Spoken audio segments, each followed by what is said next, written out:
The White Ensign was flying aboard the HMAS Canimbla today, signifying its commissioning into the Royal Australian Navy. The Canimbla and its American sister ship Menora were bought from the US 5 years ago, with Australia planning to spend $60 million repairing and refitting them to carry troops and helicopters. The total cost of the project now stands at just under $400 million. We have a full amphibious capability with both ships now, and I think we have great value for money.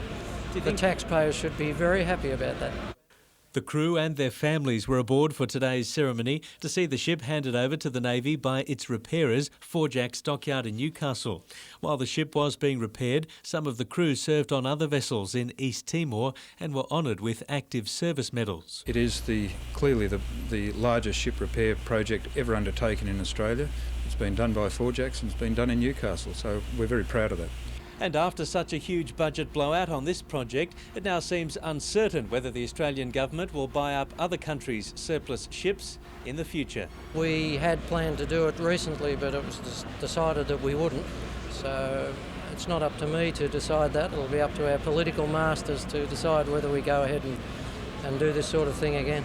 The Canimbla will put to sea early next year, more than 12 months since the delivery of its sister ship, Menora. Paul Lobb, NBN News.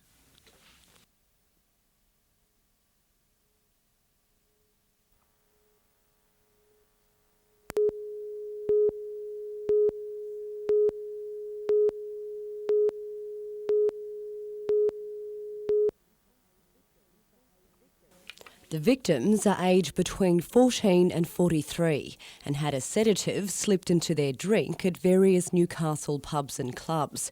19 females and 3 males claiming to have been raped while unconscious. 25-year-old Sharon Lola is among those who escaped unharmed after being drugged. There was a guy that basically was keen on my girlfriend, and he spiked both our drinks and offered to give us a lift home, but rather than taking us home, he took us to his place. Yeah, and I was still sort of together enough to realise what had happened. It sparked warnings from crime prevention specialists.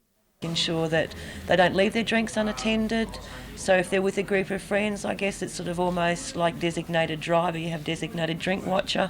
The most notorious date rape drug is Rohypnol, but amid complaints about misuse, several months ago the dosage was halved. Its replacement, the 2 milligram Hypnodorm, has been modified with colouring so that it turns blue in clear liquid. Those prescribed the drug must now have their name and address registered at pharmacies. I think a black market exists for the drug. Some people that are getting it dispensed are obviously selling it on the market for a good price. So far this year, more than 338 Hunter people have reported being sexually assaulted. Vanessa Trezise, NBN News.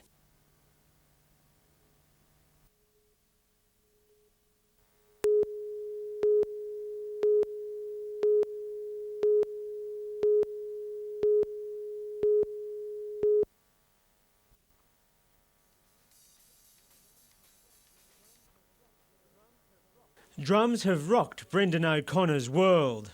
Next door neighbour's taken us to court because I play these. Plain and simple.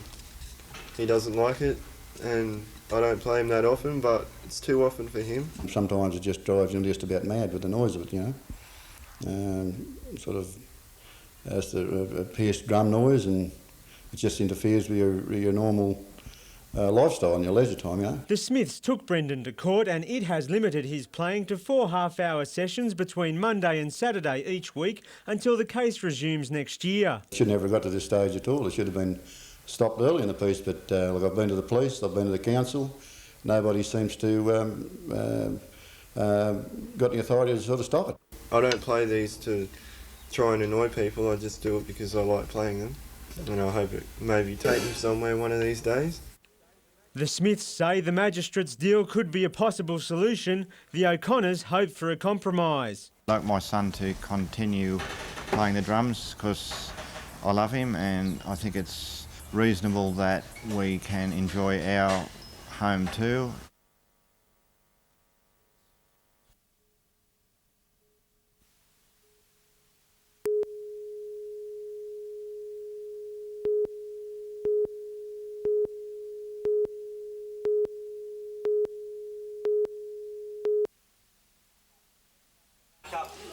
back if you want to do the good job in both, especially the long ones.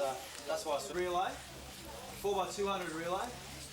And I think finishing school is very important, and once you finish school, I think it's important.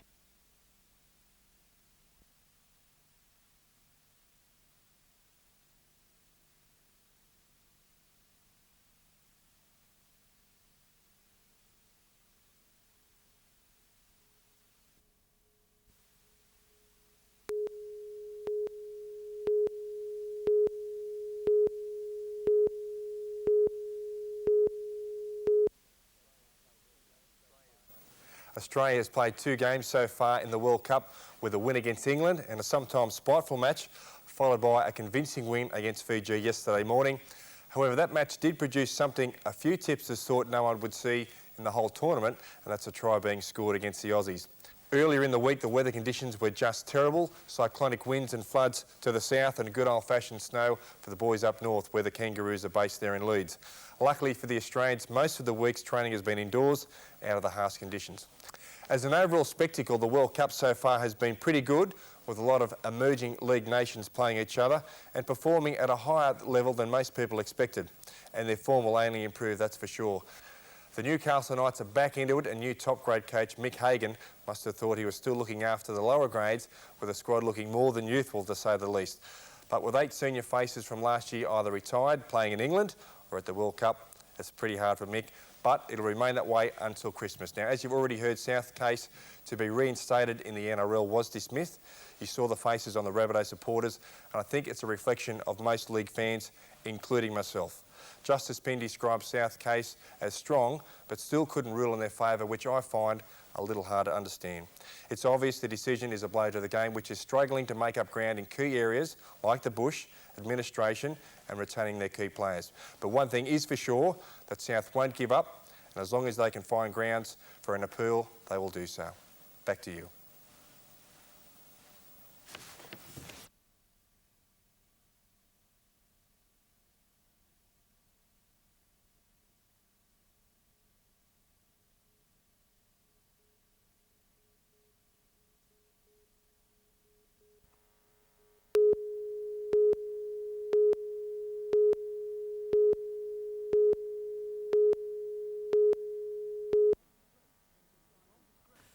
From streets to cycleway, the CBD of Newcastle became a raceway for the crack field of the Commonwealth Cycle Classic's second stage. Despite being a 60-kilometre criterium, there was little separating the 59 riders, with crashes inevitable, the first at the rear of the pack. Both bikes and riders left the worse for wear. It didn't seem to slow anyone down as riders struggled for room on the tight street circuit. Several groups tried to break away, but they were always reeled in, and after biding his time, Dutch star Jan Kurtz in the leader's yellow jersey made his presence felt. A known sprinter, he needed more than just reputation to make it home first, much to the disgust of German Dick Schumann, who he beat on the line.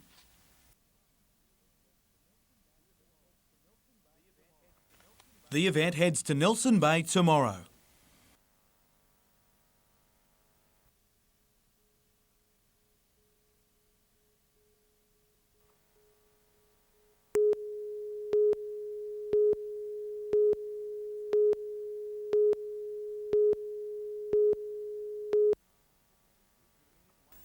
Resuming at 1 for 26, it was a less than confident start for the home side. Former Novocastrian Glenn Proughton ambushing his old teammates in the first over, this just the third ball of the morning. Steve Mace gone for 9, bringing Reece Soper to the crease for what was a short stay. 3 for 26 and Proughton on a hat-trick, but skipper Murray Christie survived that. Joining Glenn Grimman, the pair put on 115 runs to steer Newcastle home, Grimman finishing with 121. Passing the score with wickets in hand, the home side batted on, and when the 11th wicket finally fell, Newcastle had secured its third successive win by 103 runs.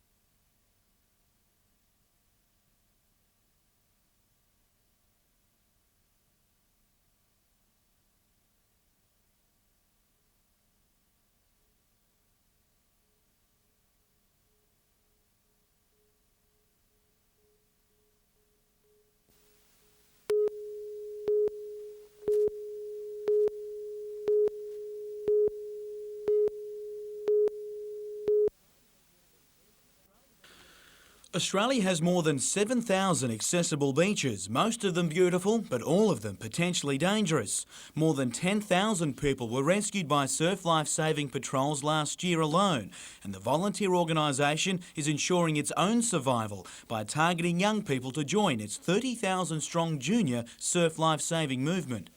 The Junior Surf Life-Saving Movement is our nursery. It's where we get our members from. A nationwide campaign was launched today to encourage youngsters to join nippers, with the hope they'll then move through the ranks and become senior patrol members. And joining the push, Australian swimming great Dawn Fraser. I believe that all junior surf lifesavers need a good pat on the back because they go out and learn these skills themselves, and they want to really then go up to senior level so that they can save lives and protect their beaches. There are 274 surf clubs nationally, with nipper meets every Sunday morning.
Tons of thermal coal, an export value of $250 million a year. Nearly didn't see the light of day.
Newcastle United boss Con Constantine toasted another new team member today.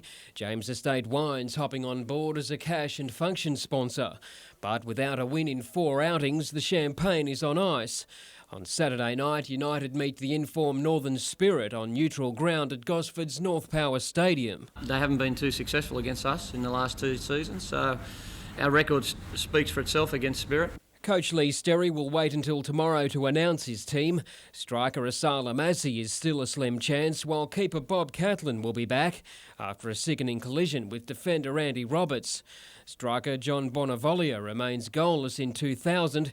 He's hoping for better against the Spirit. You've got to just take it as it comes, you know. You get patches where you might not be scoring goals, and you'll go through stages where you'll bang a lot away, and the start probably hasn't been as good. First sign of panic from a coaching situation sends panic right through players, and we're not about that. United are running 2 supporter buses for Saturday night's game, leaving Marathon Stadium at 5 p.m. Blake Doyle, NBN News.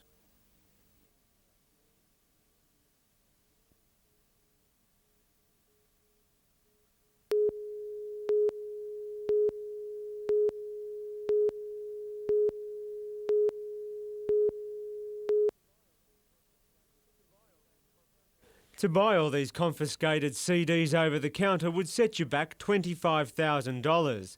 Then there's the other licensing fees associated with these compact discs in particular.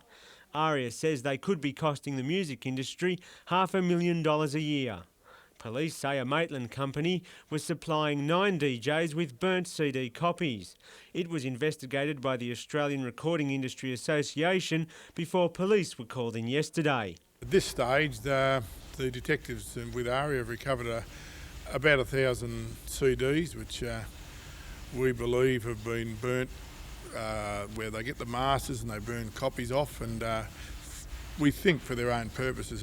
5 arrests have been made from the investigation instigated by ARIA, more than any other in the association's history. In this case, the equipment's been seized. With ARIA's assistance, they'll confirm certain things, and then we would expect that certain prosecutions will take place. Right, okay.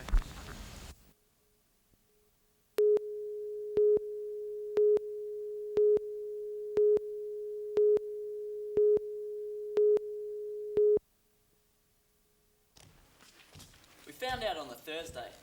On the Saturday, we went through a crash course in physics.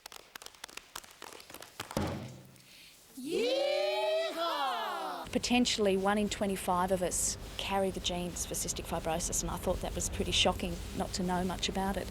And I'd always wanted to do a theatre project that reflected the needs and the life experience of people who deal with serious illnesses.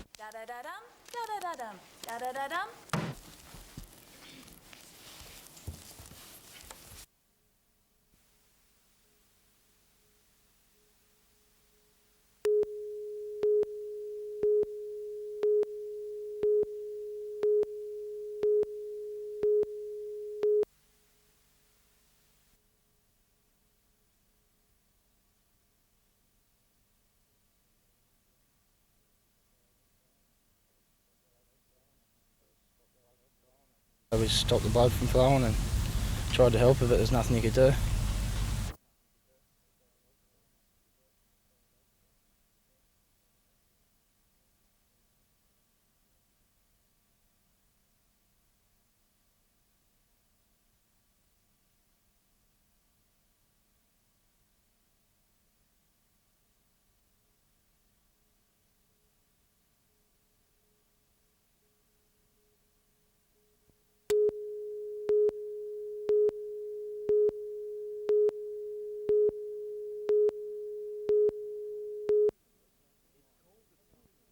It's called the Tooheys Newcastle Mile, and after 11 years has become a premier harness racing event. Here's our biggest meeting of the year, the Tooheys Mile. It's worth $45,000 a race. We've attracted runners from Queensland, Victoria and the best from New South Wales. And like any sport, champions pull people through the gate. In fact, it's become a testing ground for drivers and horses hoping to make Sydney's prestigious $400,000 Miracle Mile. That's an opening South Coast driver-trainer Brian Hancock couldn't resist. He's bringing his impressive mount, Courage Under Fire. I couldn't be more happy with him. He's worked good since he's got home and he's done everything right. And along with having an impressive race record, the team has drawn Barrier 1, stacking the odds in their favour. But organiser Ross Giggs says that Saturday's race is anything but a sure bet. When you're competing against a champion, it brings the best out of you. And there'll be people going to this race, they won't be saying Courage Under Fire's a sure winner. And win or lose, Newcastle Paceway will acknowledge the efforts of Hancock by renaming the Winners' Room at the Paceway to the Brian Hancock Winners' Room. Adam Harper, NBN News.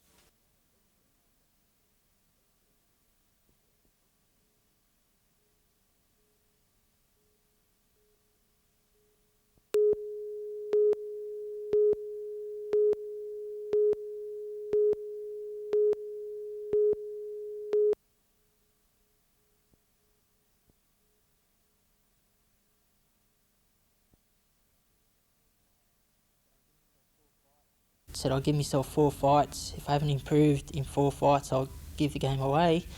But here I am, my 5th fight, going for state title.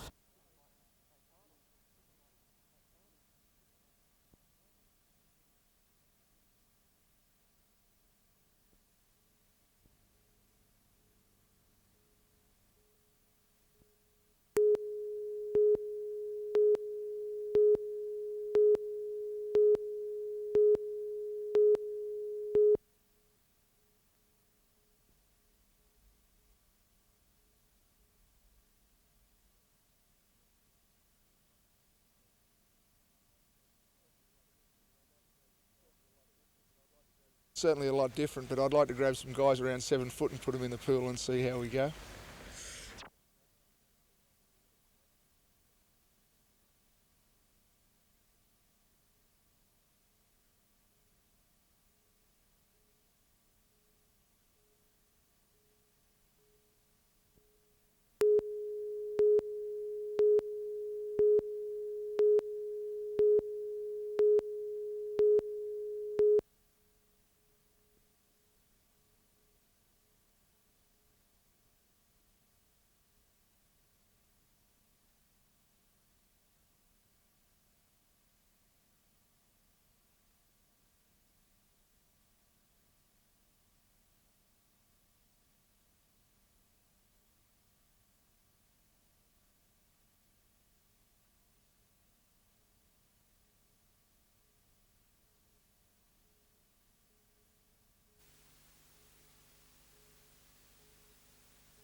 The hunter is well endowed with bat colonies like this one at Blackbutt Reserve. But contact with them can prove fatal. There's a virus called the Australian bat lyssavirus, which we first detected in '96 here in Australia, and since then we've had 2 people die from that. 4 hunter people have been scratched and bitten in the past 2 weeks, prompting new warnings to steer clear. Usually it's because they're frightened and you're trying to release their wings or their feet from the fence, whether it's barbed wire or netting or chicken wire, and it's as you're releasing them, that's when the people are getting bitten, because the bats are scared, they're frightened. Quick treatment lessens the risk of symptoms developing. You can develop the rabies-like syndrome associated with this virus, sharp pain around the site, drowsiness, paralysis, encephalitis. There's some of the symptoms you could develop.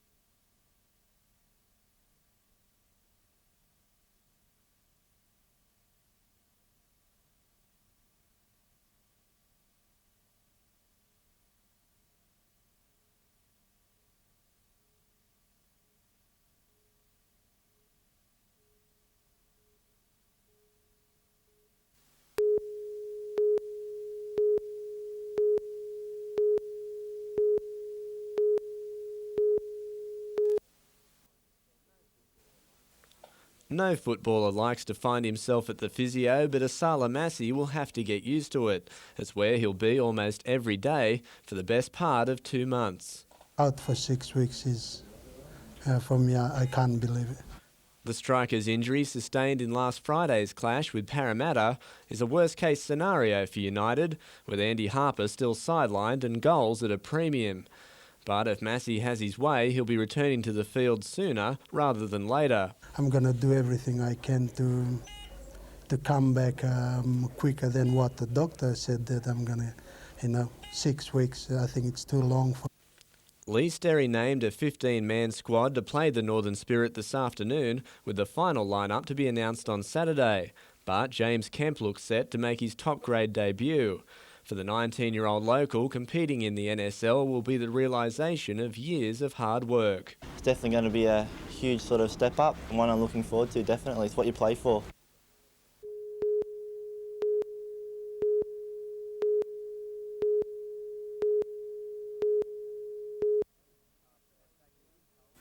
After attacking Impulse over what it claims were unfair pay rates for cabin crew, unions are now campaigning to protect work conditions for ground support staff.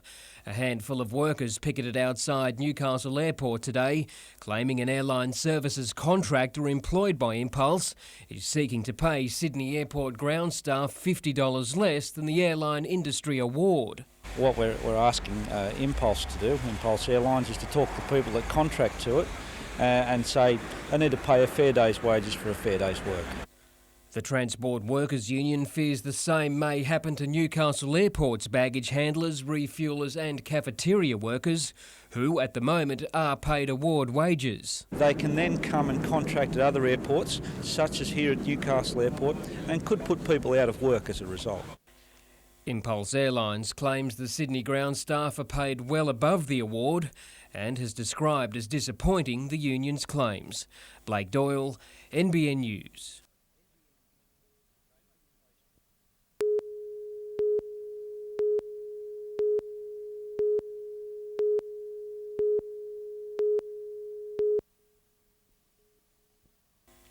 A two-time Uncle Toby Series winner and twice national Ironman champion and a host of swimming titles to his credit. At 19, you could say Kai Hurst has already done it all, but this teenager has an insatiable appetite for success.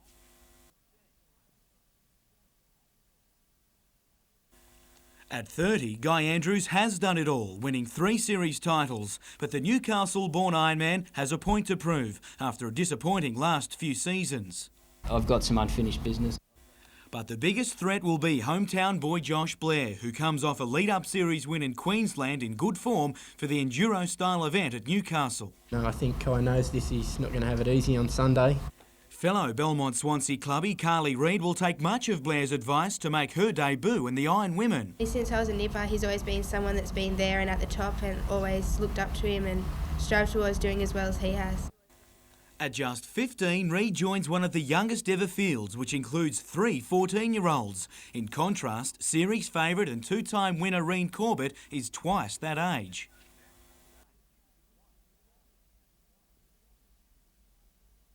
The Iron Women will race first on Sunday morning, with the men going around in the afternoon.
Earlier this year, when Newcastle's Lord Mayor heard that Telstra was in the process of shedding 10,000 jobs nationally, he set up a committee to help save Hunter jobs.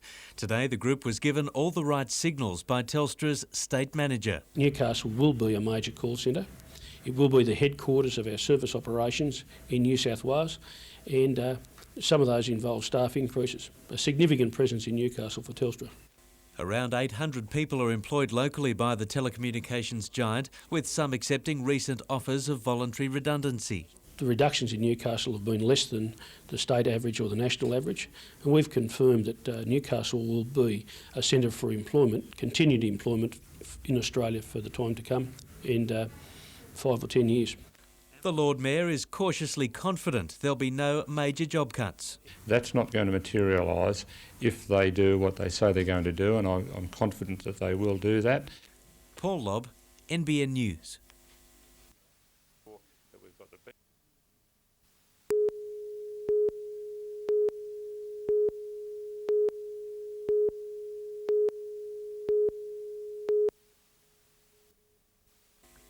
At just 15 and in her first Uncle Toby's Iron Woman race, but Carly Reid already has a strong fan base, and every one of them helped her through her first event. On a giant learning curve, the teenager finished 14th, but loved every bit of her first taste of big-time competition. The first run I went really, really hard and died, so definitely just to conserve a bit more energy for the back end of my races. You're a bit excited early, I guess. Yeah, especially with the crowd, it was hard to settle down. Central Coast sisters of Katie and Kelly Graham finished a little further back in the field, 17th and 19th respectively, in their debut race, while Sarah Hull from Terrigal was one spot further back. The best placed of the Central Coast connection, though, was Sarah Kennedy. The Lakes-based Iron woman worked her way through the field, getting stronger as the race got longer, to come 7th overall. I'm actually quite happy because normally I sort of bomb out in the first race, come 17th or 18th, so 7th's fine for the first race, and hopefully that'll be my worst race of the season. Belmont Swansea's Joshua Blair was a man who had little luck in his race. He actually led halfway through, but ended up having to race home on the sand to place 3rd behind Steve Pullen and Kai Hurst. I'm quite happy in the end. I was a little disappointed that I didn't win in front of the home crowd, but still a great result. The series moves to Coolangatta in Queensland for race 2 in December.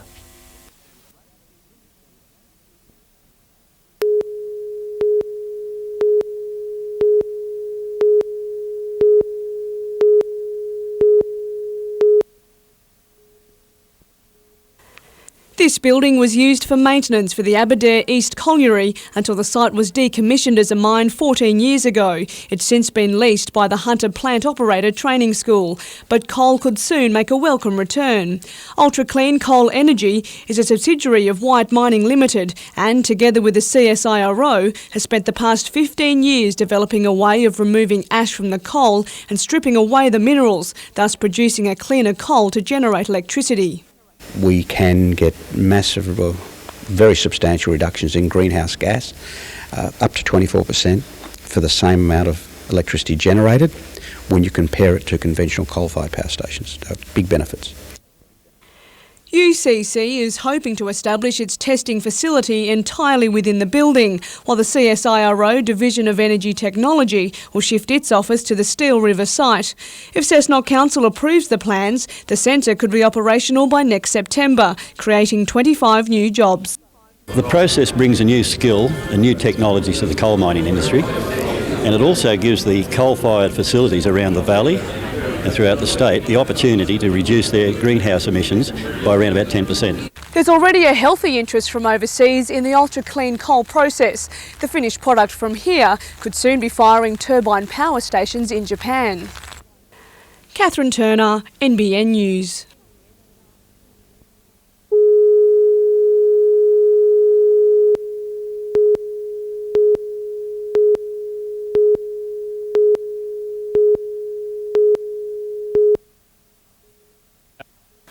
Tired of hearing what he describes as untruths, Newcastle Speedway promoter David Lander today wanted to set the record straight over an ongoing dispute with some super sedan drivers. I think it's basically a small minority don't like change and they like it their way. That minority is a faction of the Newcastle Super Sedan Club, which was sacked by Lander after it refused to race under new rules this season, just days before it was due to start. Every other division at this track and at every NASA track across Australia races to these rules. The club says the new rules raise safety issues, but with race fields growing at recent meetings, it seems many drivers don't have a problem at all. None whatsoever. In actual fact, I think it probably will make the racing safer and more even. While he's hurt financially from the disruptions, Mr Lander refuses to have anything more to do with the Sedan Club. But drivers and owners do hope some kind of settlement can be reached so that all Newcastle drivers are back racing soon. There's a lot of stubborn people involved and I don't think any of them want to back down. And I'm not picking sides here, I just believe that's sooner or later they're going to have to shake hands and get on with it. The next Super Sedan round is set down for November 25.